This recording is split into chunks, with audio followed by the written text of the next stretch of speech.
يا أيها الإنسان ما غرك بربك الكريم كلا بل تحبون العاجلة وتذرون الآخرة وجوه يومئذ ناظرة إلى ربها ناظرة ووجوه يومئذ باسرة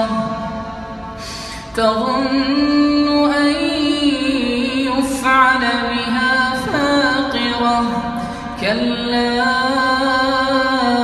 إذا بلغت التراقي وقيل من راق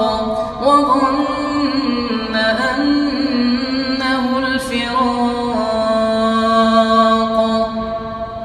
والتفت الساق بالساق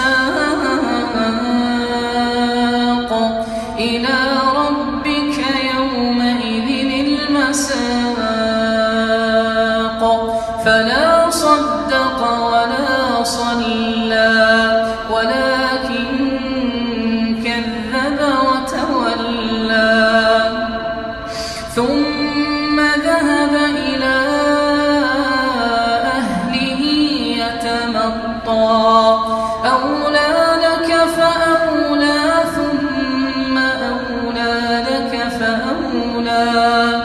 أيحسب الإنسان أن يترك سدى ألم يك نطفة من مني يمنى